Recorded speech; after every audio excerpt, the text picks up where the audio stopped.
buenas tardes amigos y amigas, hermanos y hermanas, con ustedes César Tuñón, en este momento con el deseo pues de dar una pequeña opinión respecto a este fenómeno que se está dando en los últimos días del avivamiento de Asbury.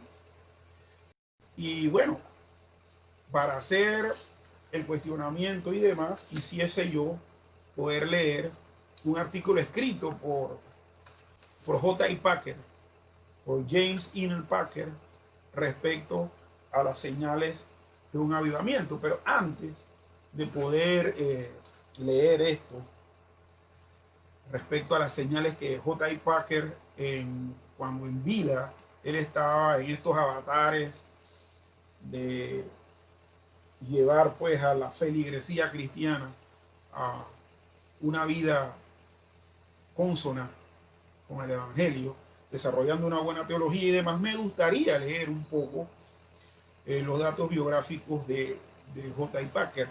Él nació en Gloucester, en Inglaterra, y fue convertido a la fe cristiana durante sus primeros años de estudiante en Oxford.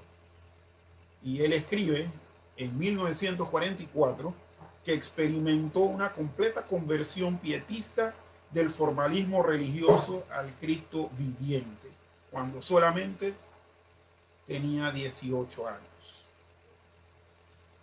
Él fue una persona que en su conversión y en sus estudios en la Universidad de Oxford estuvo bajo la influencia de autores puritanos y bajo la influencia de la predicación de Martin Lloyd Jones. Ahora, hay que aclarar que J.I. Packer, después de su conversión y posteriormente a su preparación teológica y ministerial, él se hace ministro de la Iglesia Anglicana. Pero hay que notar dos cosas dentro de la Iglesia Anglicana. En la Iglesia Anglicana hay dos alas. Está la baja Iglesia Anglicana, que es la facción calvinista reformada, y la alta Iglesia Anglicana, que es la facción anglo-católica, que es parecidísima al catolicismo romano, nada más que sin estar bajo la influencia papal. Bueno, J.I. Packer era del clero anglicano calvinista reformado, la iglesia baja. Con el mencionado Martin Lloyd Jones, que fue el predicador y pastor maestro de la Westminster Chapel por muchos años, y muchas personas han escrito que realmente el ministerio que desarrolló Martin Lloyd Jones en esta capilla fue excepcional, predicando la palabra del Señor de manera diáfana, de manera sencilla, pero poderosa y directa al corazón. Con este Martin Lloyd Jones, él organiza las conferencias de Westminster para estudios puritanos y participa en la fundación de Tyndale House en Cambridge, y esto ya para el año 1958. También junto con el pastor el pastor R.C. Sproul, participa en la fundación del Concilio Internacional de Inerrancia Bíblica, y esta organización tuvo precisamente varios hitos de eventos. Uno fue en 1978 y el otro fue en 1981, el de 1978 en Chicago y el de 1981 en San Diego. Desde 1978 hasta el día de su muerte, murió en el 2020, J.I. Packer fue profesor de teología sistemática e histórica en el Regent College de Vancouver, en Canadá. Lo interesante de esto es que un hombre tan letrado, tan estudioso, tan metido en lo académico, llegó a pensar, llegó a estudiar llegó a analizar esto del tema de avivamiento. ¿Y le dio validez al avivamiento? Sí, él se lo dio. Pero creo que como toda persona seria que estudia estos temas de los avivamientos y demás, tenemos que ser completamente honestos y aceptar que para que haya un avivamiento, este avivamiento tiene que ser bíblico. Tiene que ser como el avivamiento que se dio en la Reforma Protestante, donde la Biblia se abre, donde despojándose de cada cosa que estaba extra bíblica, o que era extra bíblica, se circunscribe el cristianismo que se desata ese movimiento en la sola escritura. Entonces, J.I. Packer, que es el que vamos a estar viendo las señales de avivamiento que vamos a mencionar a continuación. J.I. Packer era considerado por muchos como el principal teólogo evangélico contemporáneo y concedió gran importancia a la doctrina de Dios. De hecho, hay un libro que se llama así mismo, que es respecto a Dios y que es muy bueno. Mi esposa lo está leyendo y me comenta que es bomba. La importancia de la doctrina de Dios, y concluyó lo siguiente: la ignorancia de Dios, tanto de sus caminos como de la práctica de la comunión con Él, es la raíz de buena parte de la debilidad de la iglesia en la actualidad. Entonces, leyendo esto, ¿qué podemos decir del avivamiento de Asbury y de otros avivamientos que han surgido por ahí, los clásicos, ¿no? Como Azusa, Topeka, Vancouver, etcétera? Que esos avivamientos precisamente se dan por ignorancia, porque la gente ignora las escrituras, los impulsores y proponentes de ellos ignoran las escrituras, y en medio de ignorancia lo que desatan es un evento que, como bien decía John MacArthur en su libro, es fuego extraño, no es cosa bíblica, porque al fin y al cabo estos movimientos jamás provocaron que sus adherentes y participantes amaran más la palabra de Dios, se abstuvieran al pecado y quisieran vivir en santidad. Así que, de salida, les digo que para que haya un avivamiento correcto tiene que haber un amor por la palabra de Dios. Pero entonces procedo a leer las características que J.I. Packer en su momento, cuando escribe sobre esto, menciona sobre estas señales de avivamiento. En primer lugar, conciencia de la presencia de Dios. Esta primera característica es fundamental en el avivamiento. Es la percepción de que Dios se ha acercado maravillosamente en su santidad, misericordia y poder. Y esto se siente como el cumplimiento de la oración de Isaías 64, 1 y 2, que dice: oh, si rompieses los cielos y descendieras, y a tu presencia se escurriesen los montes. Y al final termina diciendo: para que hicieras notorio tu nombre a tus enemigos y a las naciones, y las naciones temblasen a tu presencia. Nosotros estamos más que seguros que nuestro glorioso Dios, de manifestarse de manera como la que le ocurrió a Moisés, eso sería para desintegrarnos. Entonces vemos aquí que conciencia de la presencia de Dios. La presencia de Dios tiene que trastocar todo. Y si no nos ha fulminado, entonces llevarnos a convicción de que Dios está ahí y que las cosas tienen que cambiar producto de esa presencia vívida de Dios en nuestros corazones. Dios viene, visita y se acerca a su pueblo y revela su majestad. El efecto que causa es el mismo que causó en Isaías cuando vio al Señor sentado en su trono y escuchó a los ángeles cantar: Santo, santo, santo. Con fuerza clamó: ¡ay de mí, que soy muerto! Porque siendo hombre inmundo de labios y habitando en medio de pueblo que tiene labios inmundos, han visto mis ojos al Rey, Jehová de los ejércitos. Y esto nosotros lo vemos en Isaías capítulo 6, versículos del 1 al 5. Es con esta anhelante manifestación abrasadora de la presencia de Dios, abrasadora, candente, poderosa, fulminante,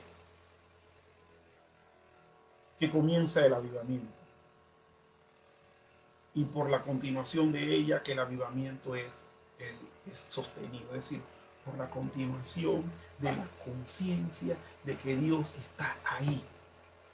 Cuando el individuo o la comunidad o el grupo no es consciente de que Dios está ahí, él sigue su vida normal, como si nada.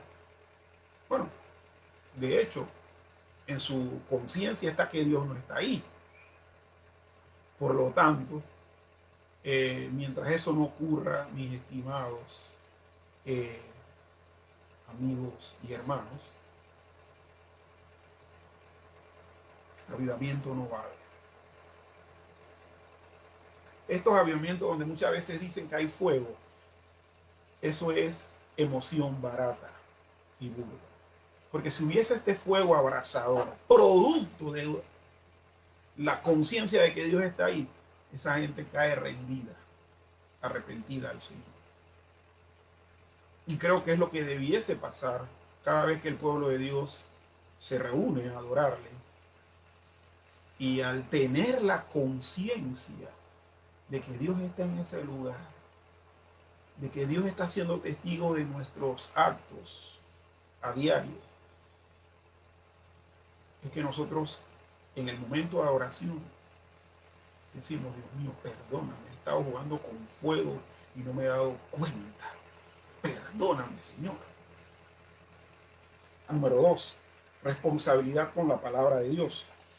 La percepción de la presencia de Dios imparte nueva autoridad a su verdad. Y no es que haya perdido la autoridad, sino que se renueva esa autoridad que siempre ha estado. Se recupera ese sentido de que la palabra de Dios es autoridad de Dios. Es lo que Dios dijo o dice y que hay que correr a cumplirlo.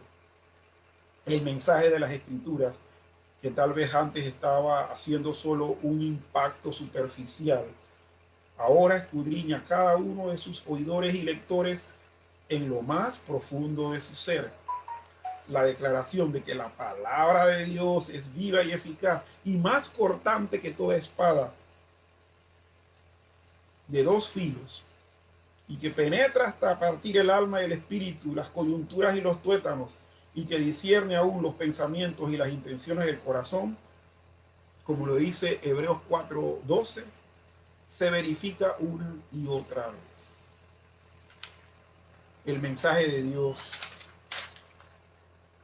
el llamado del evangelio al arrepentimiento, la fe, la santidad, la oración y la adoración, el testimonio y la alabanza, se autentifica sin la ambigüedad a la conciencia de los hombres, y no hay lugar para medias tintas en las respuestas. De hecho, hermano, en un avivamiento verdadero, si se considera la palabra de Dios.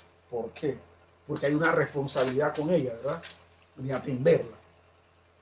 No va a haber por qué estar confundidos. No va a haber por qué estar teniendo dudas de que si esto es lo que hay que practicar o no, si esto es lo que hay que aplicar o no de la palabra. Porque no va a haber ambigüedad. Si Dios está presente, haciendo que su presencia se note, hay autoridad de la palabra, que como dije, siempre la ha tenido, pero que en nuestra mente esa autoridad se renueva.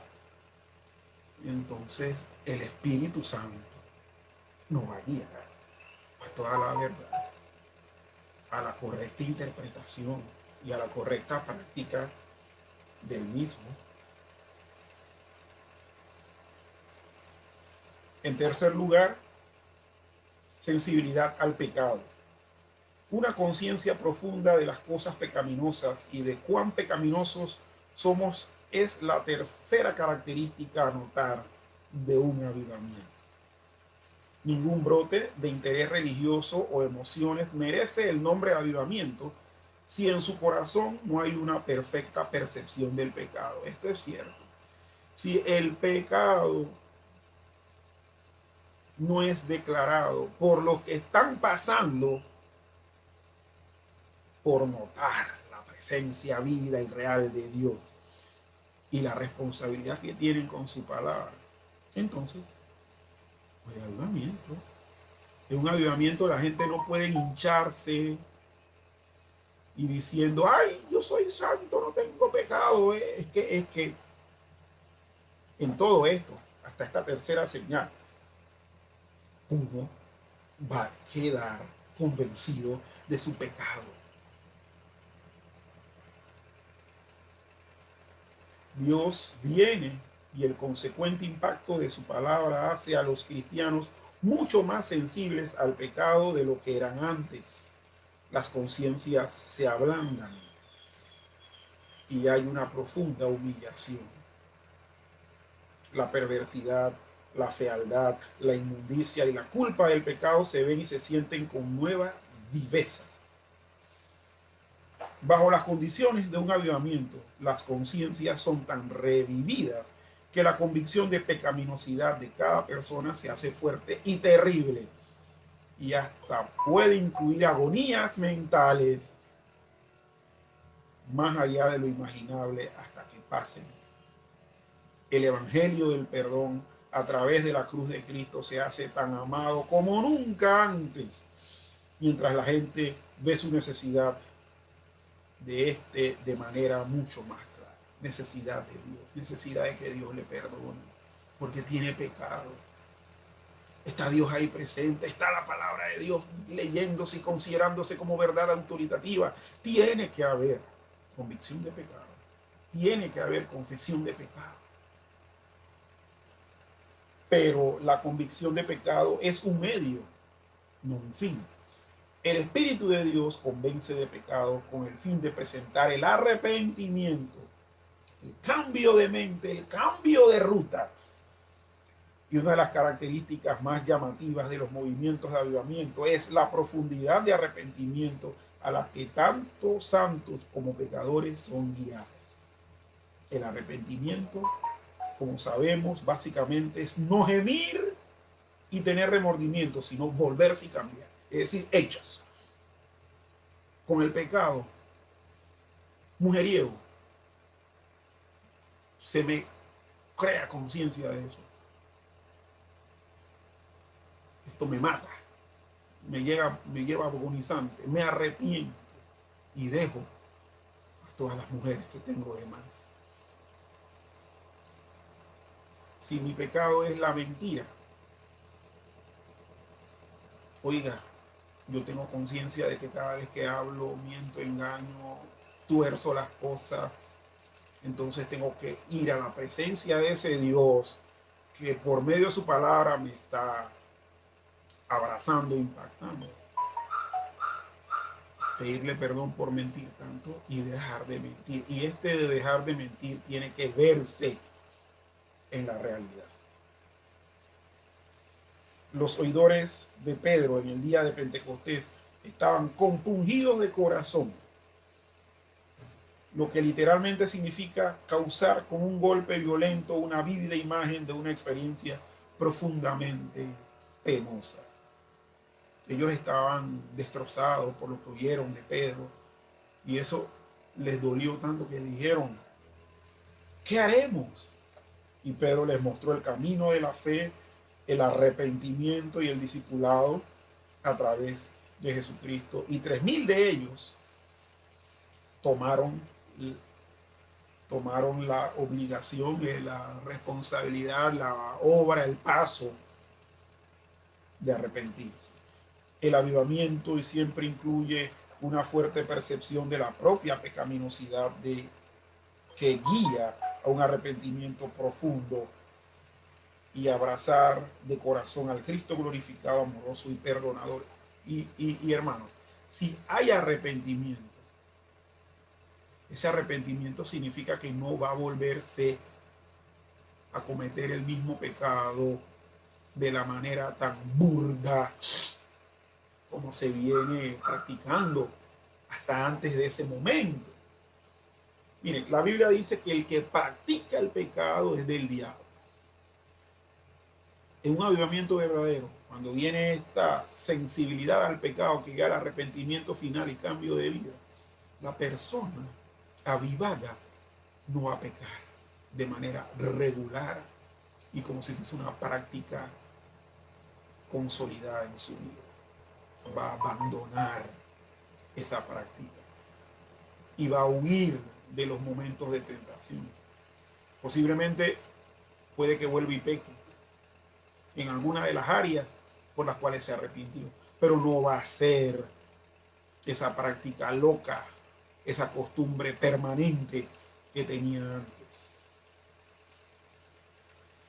Cuarta señal, vida en comunidad. Una iglesia avivada está llena de la vida, el gozo y el poder del Espíritu Santo. Con la llegada del Espíritu viene la compañía de Cristo al centro de nuestra alabanza y devoción. El Cristo glorificado se nos revela, se hace conocido, amado, servido y exaltado. Marcas recurrentes de un pueblo que experimenta un avivamiento son el amor y la generosidad, la unidad y el gozo, la convicción y la audacia, un espíritu de alabanza y oración, una pasión por alcanzar y ganar a otros. En esa forma está el poder divino con sus predicadores, un poder que no tiene nada que ver con la elocuencia natural. Miren, yo le quiero nada más hacer una ilustración de esto y es con el famoso sermón, digo famoso porque ese sermón tiene fama, pecadores en manos de un Dios airado. Cuentan los estudiosos que Jonathan Edwards era una persona que estaba teniendo dificultad para predicar ese sermón el día que lo predicó y que lo estaba leyendo con muchas pausas y con mucho tartamudeo.